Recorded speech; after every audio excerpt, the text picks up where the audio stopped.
YCP కుట్రలో భాగంగానే Anaparthi seat బీజేపీకి కేటాయించాలని అనపర్తి మాజీ ఎమ్మెల్యే నల్లమిల్లి రామకృష్ణారెడ్డి ఆరోపించారు. కార్యకర్తలు ఆందోళనకు గురి కావద్దని సూచించారు. నమ్ముకున్న కార్యకర్తల కోసం నిలబడతానన్నారు. ఇక్కడ పరిస్థితిని అధిష్టానం దృష్టికి తీసుకువెళ్తానన్నారు. పూర్తి వివరాలు ఇక మా ప్రతినిధి రాజేష్ అందిస్తారు. పొత్తులో భాగంగా అనపర్తి సీట్ను బీజేపీకి కేటాయించారు. గత 20 సంవత్సరాలుగా పార్టీ కోసం నిత్యం శ్రమ చేస్తున్న టీడీపీ నేత నల్లమిల్లి రామకృష్ణారెడ్డి సీటు ఇవ్వడంతో ఆ పార్టీ నేతలంతా ఆగ్రహం వ్యక్తం చేసిన పరిస్థితి ఉంది. ప్రస్తుతం మనతో నల్లమిల్లి రామకృష్ణారెడ్డి గారు ఉన్నారు. ఆయన అడిగి మరిన్ని తెలుసుకునే ప్రయత్నం చేద్దాం. సార్ చెప్పండి, పొత్తులో భాగంగా మీ సీటు ఇక్కడ బీజేపీకి వెళ్ళింది, మీరు ఏం చెప్తారు? ఇది వైసీపీ కుట్రలో భాగం. ఇక్కడ తెలుగుదేశం పార్టీని భూస్థాపితం చెయ్యాలి అనే వైసీపీ కుట్రలో భాగంగా ఇవాళ ఈ సీటు బీజేపీకి వెళ్ళిన పరిస్థితి కనిపిస్తూ ఉంది. దీని వెనక వైసీపీ పెద్దల ప్రచ్ఛన్న హస్తం ఉంది. నాకు ఆధారాలతో సైతంగా ఉన్నాయి. గత 4-5 రోజులుగా ఎమ్మెల్యే బావమరుదులే స్వయంగా అనేక మందితో మాట్లాడి బీజేపీ టికెట్ తీసుకోమని వాళ్ళందరినీ పైన ఒత్తిడి తీసుకురావడం, వారికి డబ్బు ఆఫర్ చేయడం, ఇవన్నీ కార్యక్రమాలు జరిగినాయి. ఇది వైసీపీ కుట్రలో భాగం. ఈ ప్రాంతంలో, అనపర్తి ప్రాంతంలో తెలుగుదేశం పార్టీని భూస్థాపితం చేయాలనే ఏకైక లక్ష్యంతో ఇవాళ వైసీపీ పనిచేయడం జరుగుతోంది. ఆ కుట్రలో భాగంగానే ఈ కార్యక్రమం జరిగింది. అసలు చెప్పాలంటే వైసీపీని ఢీకొంటాలంటే రామకృష్ణారెడ్డి తప్ప మరో గత్యంతరం లేదు. కనీసం డిపాజిట్ కూడా రాని పరిస్థితుంది. అటువంటిప్పుడు మీ అధిష్టానం కూడా అటువంటి నిర్ణయం ఎందుకు తీసుకుంటారు? ఇవాళ పొత్తులో భాగంగా కొన్ని క్లిష్టమైన పరిస్థితులు ఉంటాయి. ఆ పరిస్థితుల్లో మా అధిష్టానం ఏమీ మాట్లాడలేని పరిస్థితి ఏర్పడి ఉండొచ్చు.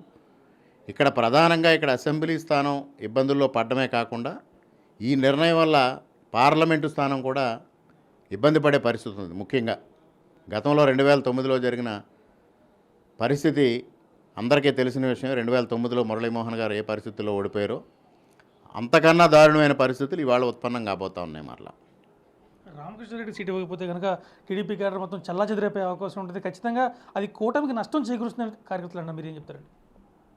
చల్లా చెదురు కావడం కాదు, సుదూర తీరంలో ఈ ప్రాంతంలో తెలుగుదేశం పార్టీ ఉనికి కాపాడలేని పరిస్థితి ఏర్పడుతుందనేది నా భావన.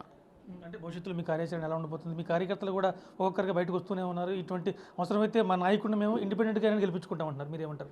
కార్యకర్తల అభిప్రాయం, కార్యకర్తల మనోభావాలకు అనుగుణంగానే ముందుకెళ్తాను తప్పించి కార్యకర్తలను కాదని నేను వెళ్ళేది లేదు. ఎందుకంటే 42 సంవత్సరాలుగా ఈ ప్రాంతంలో మా కుటుంబంతో కార్యకర్తలు మమేకమై ఉన్నారు.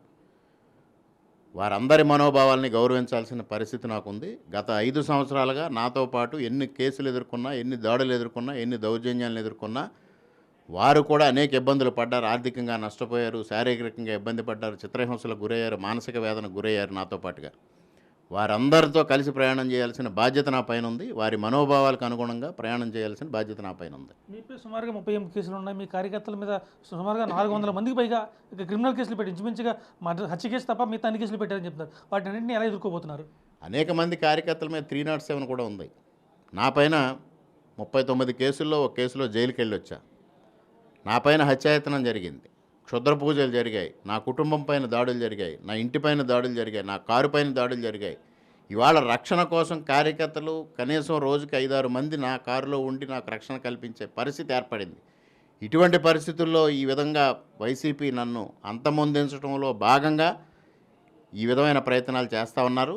నా కుటుంబానికి నాకు కూడా ఇవాళ రక్షణ లేని పరిస్థితి ఉంది. అదేవిధంగా కార్యకర్తలు కూడా రక్షణ లేని పరిస్థితి ఉంది. దీన్ని ఏ విధంగా ఎదుర్కోవాలనేది కార్యకర్తలతో చర్చించి నిర్ణయం తీసుకుంటాం. కార్యకర్తల మనోవేదనను అధిష్టానం దృష్టికి తీసుకెళ్లే అవకాశం ఉందా?